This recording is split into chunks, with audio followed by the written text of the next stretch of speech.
Tem que ter festa, né? Fazer uma festa quarentenada. Pessoal, então vamos lá. Tchutchucos, eu vou passar duas coisas para vocês hoje, não como tema, mas como recado. Primeira delas, primeiro recado, é o conteúdo que vocês vão ter para o simulado de humanidades na sexta-feira. É imperialismo e neocolonialismo, tá?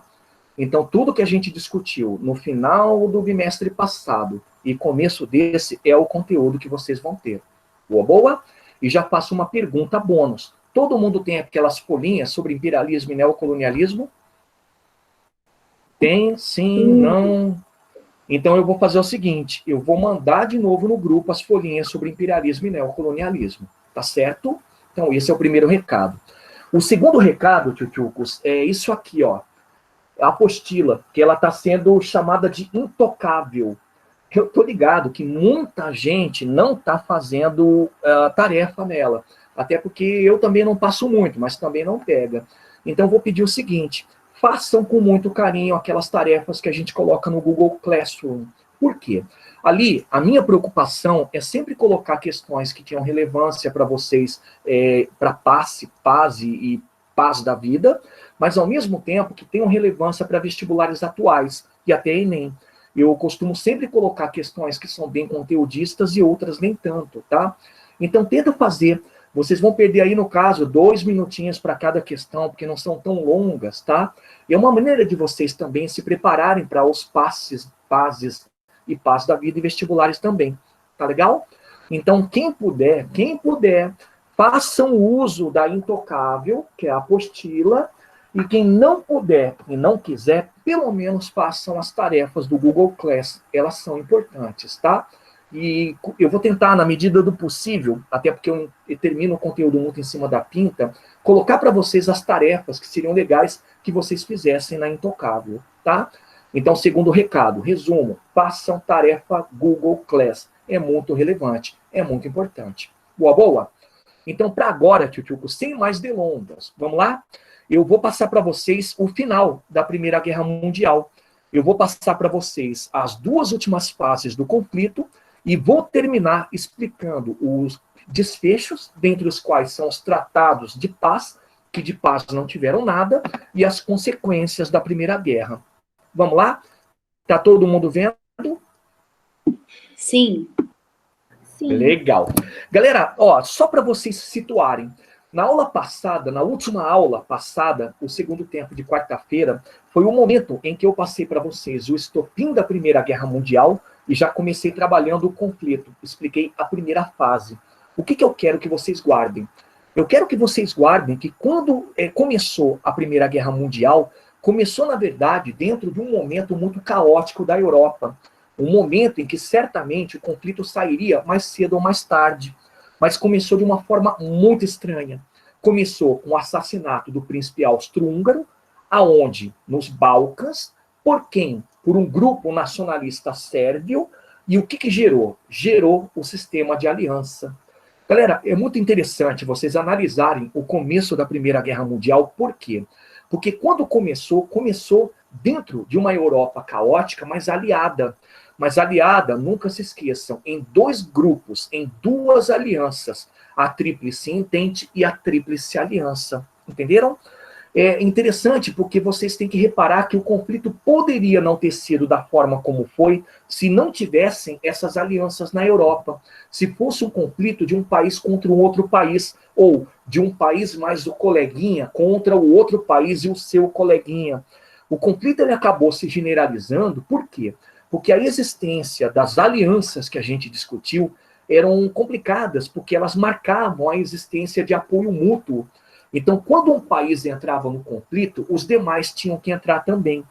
Aí lembra lá comigo, o conflito começou quando o príncipe austro-húngaro foi morto, e automaticamente, quem é que saiu em socorro do Império Austro-Húngaro, defendendo que ela tinha que se vingar, ou ela tinha que, pelo menos, receber algum tipo de benefício em troca?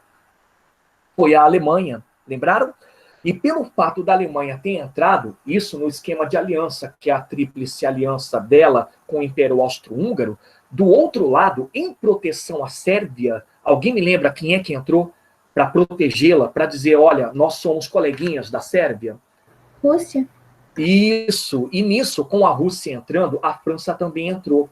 Pessoal, então, a primeira fase da Primeira Guerra Mundial, que é um reflexo desse esquema de alianças que eclodiu por conta do assassinato lá do príncipe austro-húngaro, é uma fase de movimentação. É uma fase que a gente chama carinhosamente de guerra de movimento. Cada país, dentro do seu contexto, né, dentro da sua possibilidade de organização, acaba se mobilizando. E eu pedi para vocês guardarem sempre duas coisas. A primeira delas é um plano alemão de atacar a França, que é chamado Plano Schlieffen, ou Plano Schlieffen. É um plano maluco, que é um plano que dizia mais ou menos assim: a Alemanha vai de frente para a França, contornando o território francês, primeiro invadindo a Bélgica, e também para o Oriente, para avançar em cima do Império Russo. Só que o detalhe é que eles queriam primeiro detonar a França para depois partir para o Oriente, para partir lá para cima do Império Russo. E deu tudo errado. Porque quando os alemães chegaram próximos de Paris, eles foram parados, tá? E nesse parar começa o que vai ser a segunda fase, que eu já vou discutir daqui a pouco, que é a fase de trincheira. Entenderam? E qual foi a outra coisa que eu pedi para vocês guardarem? É que tirando o plano Schlieffen, ou plano Schlieffen, a gente tem que guardar que a Itália, olha que loucura, ela muda de lado, ela vira casaca. Lembra que eu falei para vocês que a Itália ela não tinha aderido no começo à Primeira Guerra Mundial, ela tinha percebido que o troço ia ficar muito pior, e ao mesmo tempo ela estava lá com uma espécie de esperança de evitar um conflito? No final da primeira fase, que é a guerra de movimento, ela entra do lado da Tríplice Entente. Ela larga a mão da Tríplice Aliança. E por que vocês têm que guardar isso? Porque não só você vai ter mais um participante da Tríplice Entente, fortalecendo lá os franceses, russos e ingleses, você tem também uma coisa inusitada que chama-se, digamos assim, compra de apoio, compra de amizade. A Itália, ela só foi para o lado da Tríplice Entente, por quê? Porque a França prometeu para ela resolver o problema de territórios, a chamada Itália Irredenta. Tá legal? Mas a mesma coisa eu falo para vocês. Conforme os países foram entrando no conflito e foram percebendo que eram equivalentes, eles foram parando, tal qual aconteceu ali no caso da Alemanha, no território francês, e vão construindo trincheira. Tchutchucos, é nesse momento que eu uso como gancho, falo da guerra de trincheira, que é a pior fase da Primeira Guerra Mundial, para vocês terem uma ideia.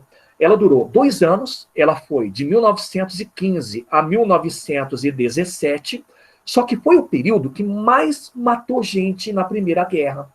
Galera, aqui pelo menos 85% das pessoas morreram, tá?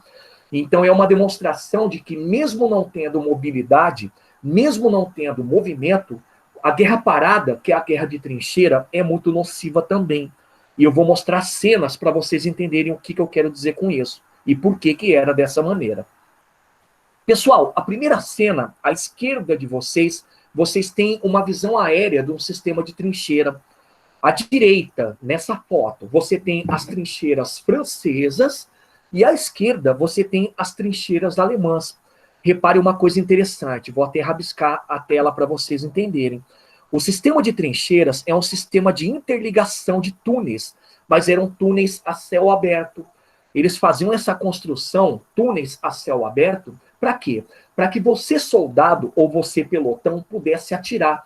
Para que também você pudesse, no ato de um tipo de ataque, se levantar, atravessar esse território aqui, que é chamado Terra de Ninguém, e tente tomar a trincheira inimiga. Galera, só que o detalhe é que esse sistema de trincheira, principalmente no norte da França, naquela região onde os alemães tinham atacado, penetrando via Bélgica, a expectativa de vida de um soldado não passava de 2 semanas. A região de trincheira nessa parte norte da França era carinhosamente chamada de terra de moer carne humana. Muito louco, né? Terra de moer carne humana. Por quê? Porque a quantidade de mortos era muito alta. Batalhas como, por exemplo, Batalha do Marne, que durou 2 semanas, e Batalha de Verdun, que durou 3 semanas praticamente, foram batalhas que mataram mais de 1 milhão de pessoas. É muito louco isso, né? Pessoal, as pessoas morriam muito, por quê? Porque o tempo todo, dentro dessa terra de ninguém, era comum você ter incursões. Os soldados eram obrigados a atravessá-la para atacar o território inimigo, para atacar a trincheira inimiga. Algo parecido vocês veem naquele filme Cavalo de Guerra. Só que muitos não sobreviviam. Até porque o inimigo lá do outro lado, para se proteger, ele atirava à torta e à direita, utilizando inclusive até barragem de artilharia, utilizando canhões. Entenderam? Então é uma fase muito complicada, porque as pessoas morreram, pessoal, como pipoca. Eram muitas mortes por conta de ataques mal sucedidos. Mas tem uma coisa bem pior. Morria-se também por quê? Morria-se porque sempre tinha algum cabeção que colocava a cabeça acima do limite da trincheira e tomava tiro. Aconteciam também mortes por conta de que, na época de chuva, e era muito comum nesse território norte da França, por exemplo, as trincheiras ficavam inundadas. E os soldados iam contraindo doença, como leptospirose, o pé de atleta é frieira, tá? Eles iam também pegando pneumonia e caíam de costas. Muitas mortes também eram relacionadas a trauma de guerra. O soldado se matava. Por quê? Porque era comum você utilizar bombardeio. E tem um momento em que os soldados não aguentam mais, né? Imagina, tchutchucos, que os bombardeios eles chegavam a durar 24 horas. Imagina 24 horas de algo parecido com aquilo que explodiu em Beirute. Bomba, caos, deslocamento de ar, detritos humanos, detritos do solo caindo. Era uma coisa que ninguém aguentava, né? E o pior é que muitos se matavam, tchutchucos, vendo essa cena aqui, ó. É uma cena real, tá colorizada, tá? Assim como a outra ali em cima.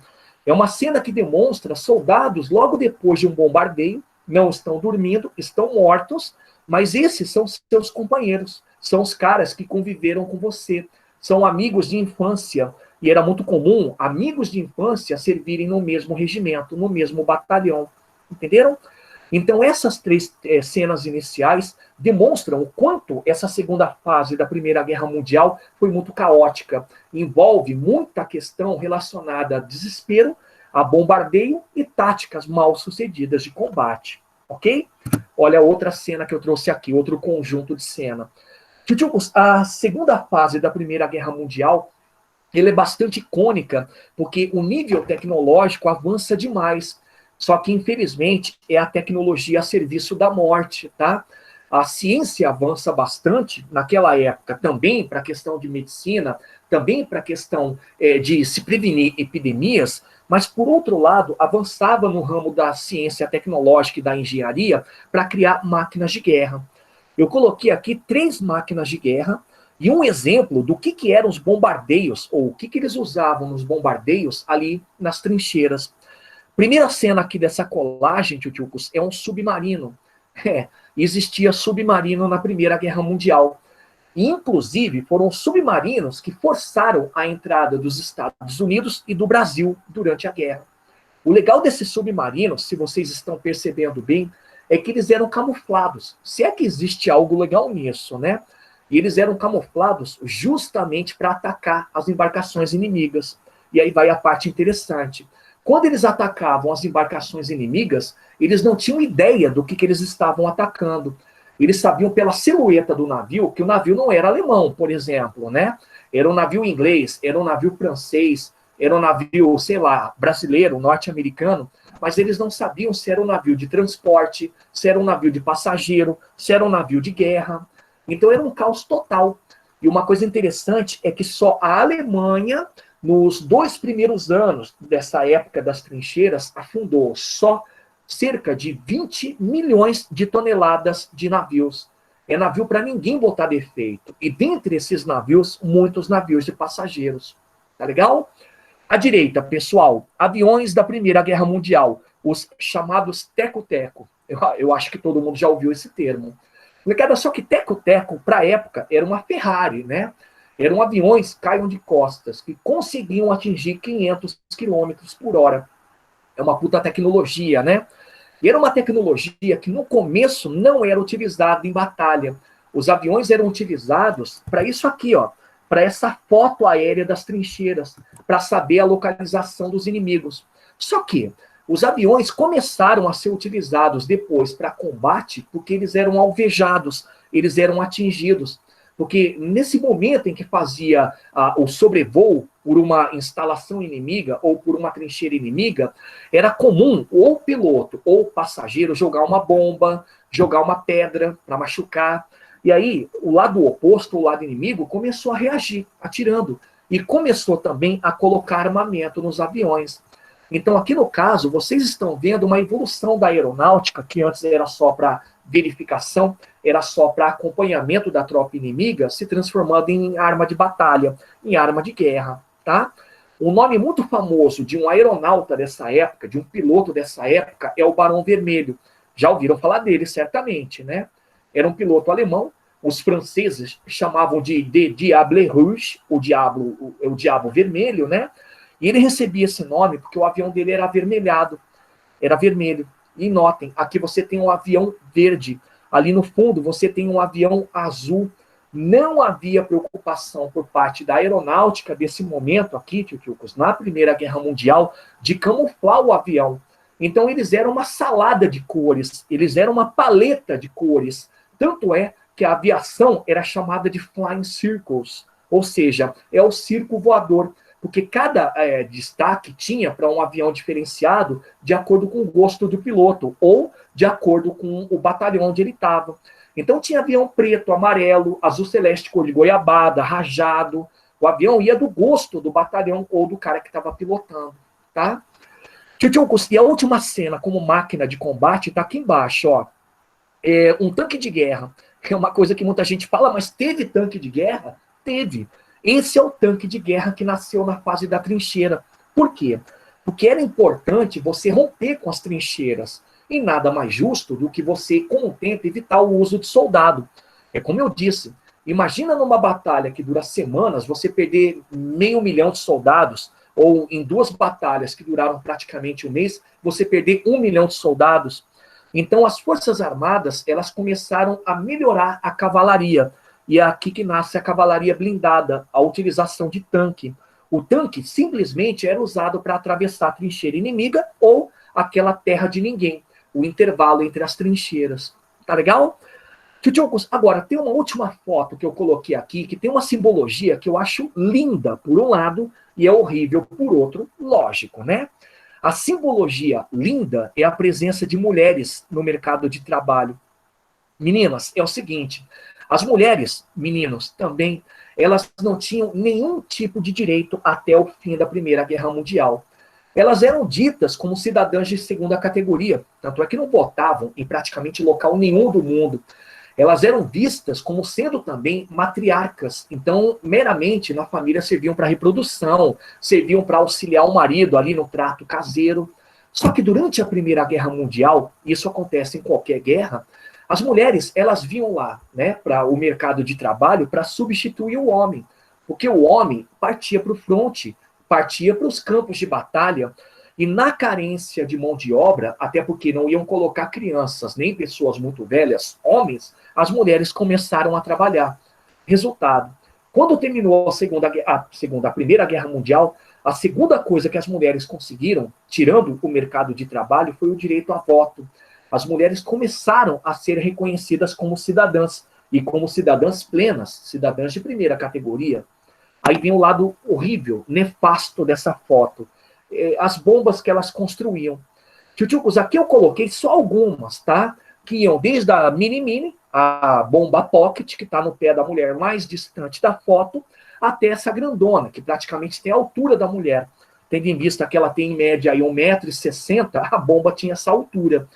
Grande parte dessas mulheres trabalharam na produção bélica, tá? Não só nas fábricas de bens de consumo duráveis ou não duráveis. Trabalham, sim, e trabalhavam nas fábricas bélicas. E muitas morriam.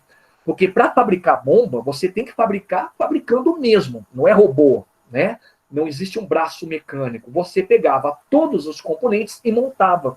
Só que a última coisa que você colocava era o estopim. E o estopim geralmente ficava na ponta. Estão vendo que a mulher está apertando um troço na ponta da bomba? A mulher que está mais próxima de vocês? E no ato de apertar, a bomba podia detonar, ela podia explodir. Então, muitas mulheres morreram também. Tá legal? Mas o que eu quero passar para vocês aqui é a visão positiva da Primeira Guerra Mundial. Uma das poucas coisas é a mulher entrando no mercado de trabalho, engajando e começando a ser reconhecida como sendo uma cidadã. Tio Diogo, só que essa última foto é uma foto que vai fazer com que eu volte para tratar da fase da trincheira. Isso aqui é o maior canhão da Primeira Guerra Mundial, carinhosamente apelidado de Bertha. É o nome alemão, né? É o nome genérico que se dava à mulher alemã. Geralmente o inglês chamava a alemã de Bertha, ou Wolfram. Mas por que Bertha? Porque é como se fosse uma mulher matrona. Saca aquela matrona? A mãezona da canela grossa, a mãezona do musculão, mãezona que manda no pai. Galera, era um canhão desse tamanho, montado em cima de um trilho de trem, né? Montado em cima de uma base de trem, e podia lançar uma bombinha desse tamanho aqui que vocês estão vendo embaixo, a 38 quilômetros. O canhão, inclusive, ele recebeu um outro nome, que era Canhão de Paris. Não era francês, ele era alemão. Mas por que Canhão de Paris? Porque da fronteira da Alemanha com a França, o canhão disparando podia chegar em Paris, ou seja, 37 quilômetros.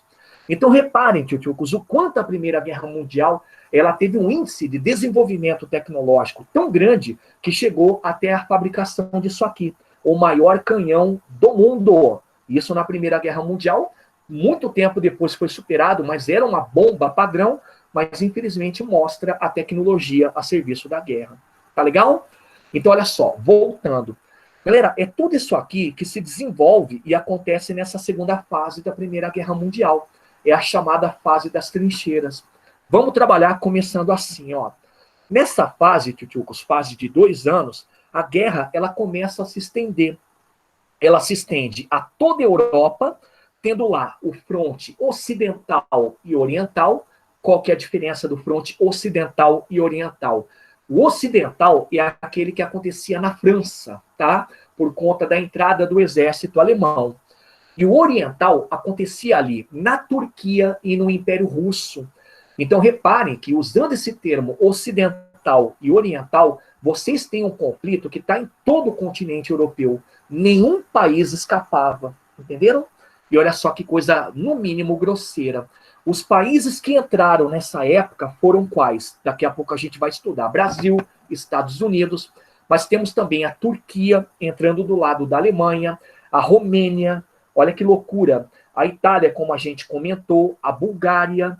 Então era uma guerra que estava demonstrando o seu caráter abrangente. Todo o continente acabou sendo envolvido e todos os países, potências ou não, estavam aderindo ao conflito. Boa, boa? Galera, só que a guerra, ela extrapolou o continente africano. A gente vai entender que acontece nas colônias, e a colônia era entendida como uma extensão da Europa, e a África a gente usa como exemplo, e chegou, para vocês caírem de costas, até, por exemplo, o Oriente Médio, aquele território que hoje é o Irã, o Iraque. Então é bacana, porque foi demonstrando que a guerra também chegava nas colônias, e colônias cada vez mais distantes. E o grande destaque, a maior parte dos conflitos, quando eu falo de colônias, aconteceram ali no norte da África, até porque era um território muito importante, tendo em vista que tem tanto o Mediterrâneo, como também o Canal de Suez. Boa, boa? E a parte triste, tchutchucos, ela também chegou na Ásia. O Japão também participou da Primeira Guerra Mundial. Só que, atenção, não do lado dos inimigos, do lado da Alemanha, e sim do lado da Tríplice Entente. O Japão, nessa época, tchutchucos, acaba abraçando a Inglaterra e a França por questão de conveniência. E, ao mesmo tempo, por questão de estar próximo à Rússia e querer também espaço nessa região pacífica, tá? Então, num espaço de tempo de 1 ano, tchutchucos, o que vocês percebem? É que o conflito se tornou mundial. Ele saiu da Europa e foi em direção ao Extremo Oriente, à Ásia. E olha só o que eu tenho que destacar. O primeiro destaque que eu dou para essa extensão da guerra é que a Tríplice Entente, para começar a detonar a Tríplice Aliança, a Alemanha e o Império Austro-Húngaro, decide utilizar uma coisa chamada bloqueio naval. Como é que funcionava? A Tríplice Entente, ela colocava toda a marinha dela no mar, nos mares, né, Mediterrâneo, Atlântico, Pacífico e Índico, para evitar que a Alemanha, por exemplo, tivesse acesso a colônias. Entenderam? É bastante interessante, por quê? Porque é uma forma de você sufocar a economia da Alemanha e impedir que ela ataque colônias que pertenciam aos membros da Tríplice Entente. Então aqui, o grande papel que nós vamos ter nesse bloqueio naval é a Marinha de Guerra inglesa. A Inglaterra, tchutchucos, era a maior potência naval.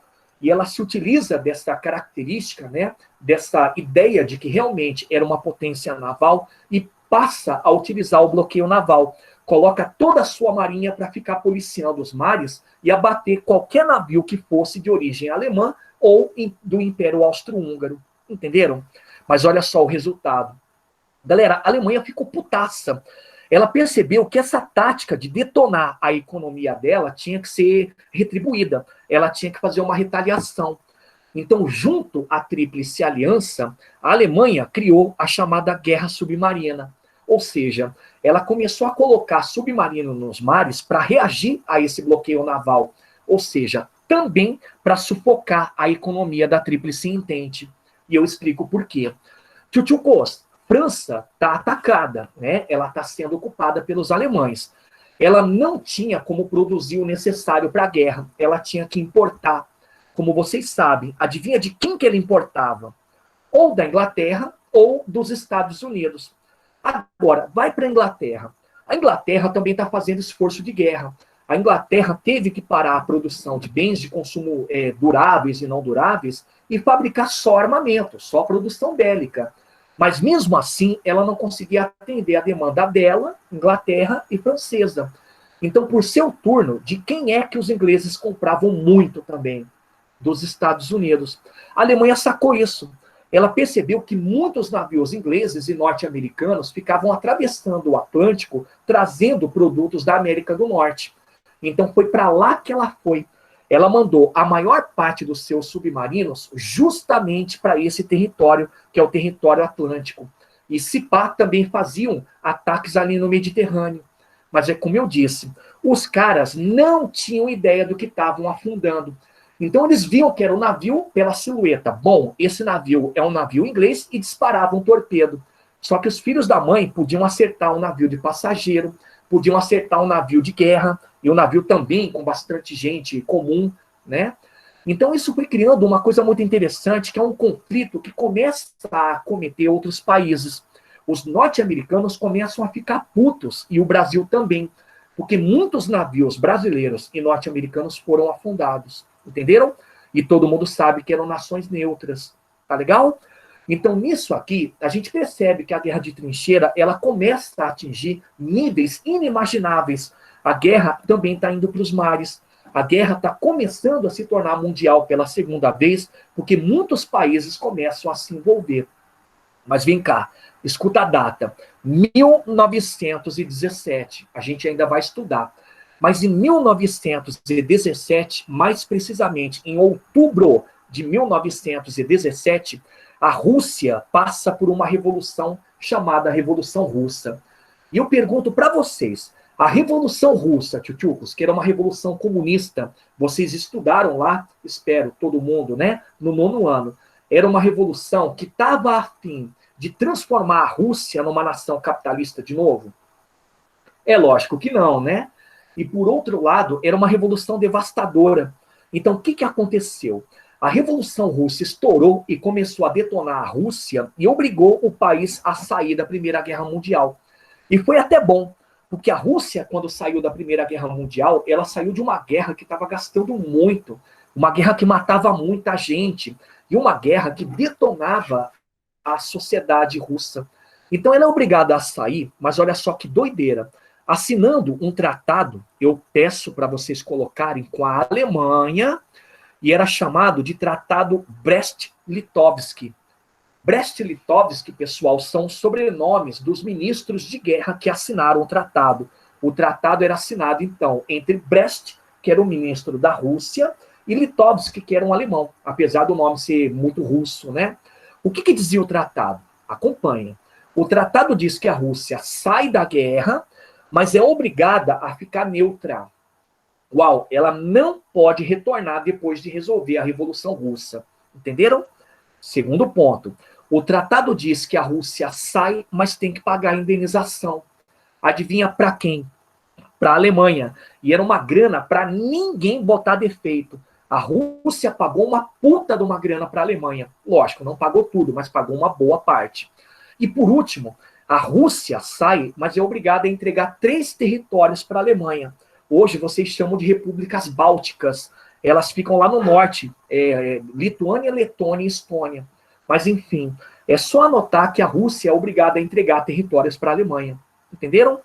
Galera, analisa. A Rússia sai, a Rússia se lasca, a Rússia assina um tratado que não é legal para ela. A Alemanha fica muito contente.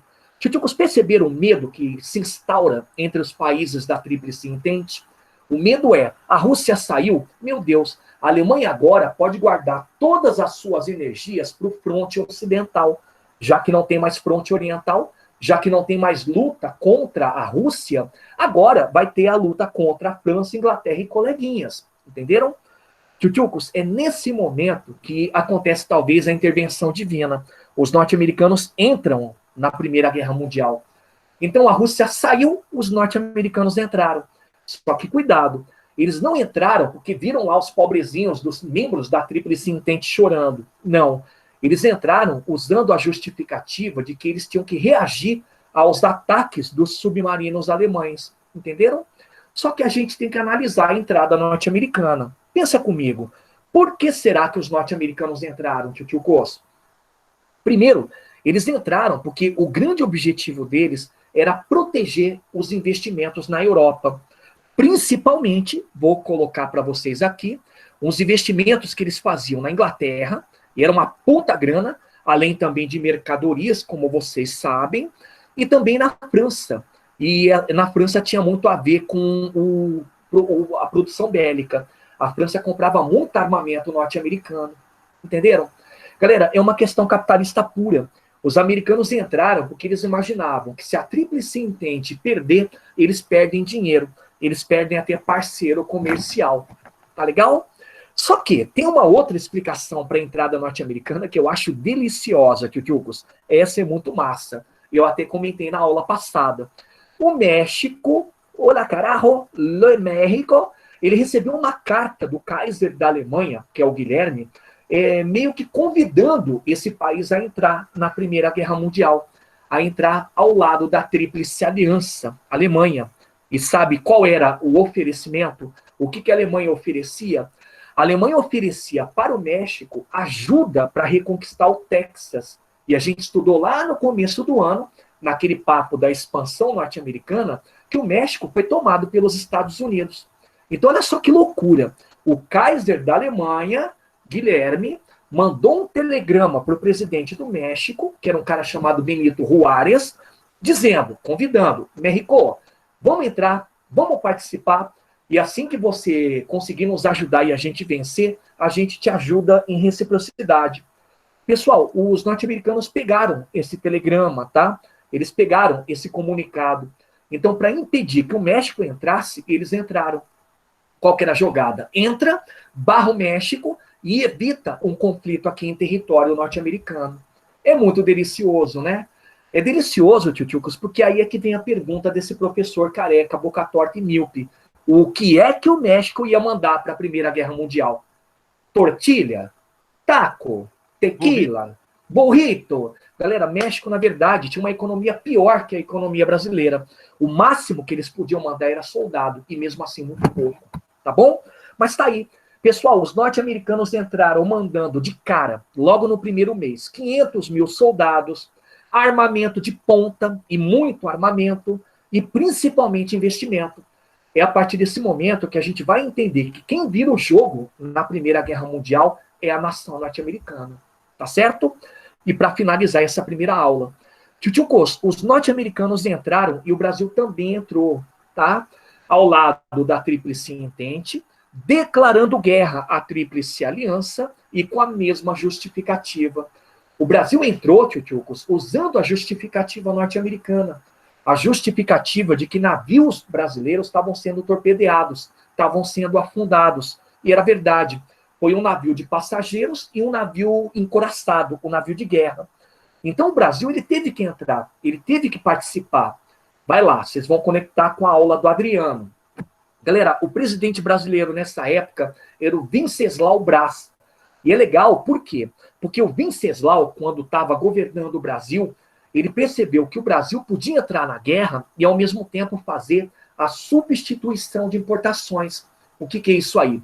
Já que a Europa não estava produzindo bens de consumo duráveis e não duráveis, o Brasil poderia produzir para substituir o que faltava aqui, porque o Brasil importava muito da Europa, e, ao mesmo tempo, para exportar, para mandar para o mercado europeu.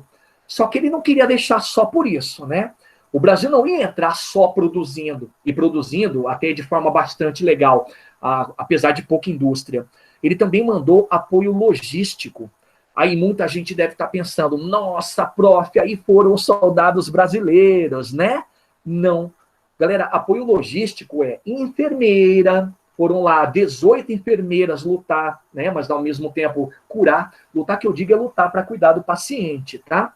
Foram lá engenheiros, o Brasil mandou um destacamento de engenharia do Rio de Janeiro, se eu não me engano, foram 26 engenheiros, e o Brasil também, dentro dessa logística, mandava também, os aviadores, tá?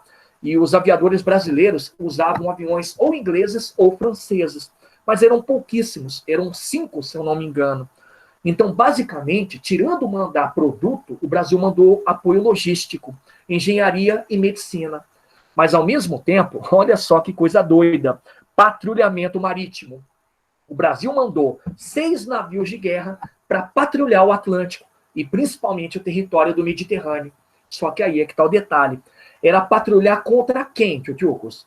Contra navios alemães e, principalmente, submarinos, tá? Então, é muito interessante, porque esse segundo momento, o momento em que o Brasil manda Forças Armadas, mesmo assim é muito pouco, tá? O Brasil mal entrou em conflito. Ele basicamente atuou em 2 momentos. Um, ali no território do Mediterrâneo, em que eles abateram toninhas, que são animaizinhos marinhos, e o outro momento foi quando eles afundaram um submarino ali próximo da costa de Glasgow, ali no Reino Unido, tá? Então é isso, o Brasil participa. Mas a participação brasileira é uma participação muito tímida. E eu explico por quê. Porque o Brasil não tinha forças armadas de verdade. O Brasil tinha um ou outro elemento do que hoje é chamado Exército, Marinha e Aeronáutica. Tá legal? Galera, para finalizar, só uma última coisa. Deixa eu só mostrar um mapa para a gente partir para o intervalo. Esse aqui é um mapa que demonstra o quanto a Primeira Guerra Mundial estava se alastrando por todo o continente europeu. E pode reparar, se você não tem verdinho, que são países chamados de potências centrais, Tríplice Aliança, você tem países que são da Tríplice Entente, são coleguinhas de quem? Da Rússia, da França. Mas vocês perceberam que alguns países, eles entravam na categoria de neutros? Legal, né? Molecada, neutros. Por quê? Porque eles não entraram no conflito, mas também não deixaram de participar. Significa que eles não escolheram nenhum lado. 2 exemplos eu vou destacar para vocês. A Espanha, ela ficou neutra, e o outro, a Suíça. A popular Suíça, ela sempre se manteve não, né? Sempre foi neutra ao longo da história mundial. Tá legal? Então o mapa está demonstrando a extensão da guerra, demonstrando que sim, ela tem que ser chamada mundial. Porque além disso aqui, tem a parte japonesa. O Japão também estava aderindo ao conflito, e temos a entrada brasileira e norte-americana. Tá legal? Tchutchucos, vamos para o intervalo. Coloquem os nomes aí no chat.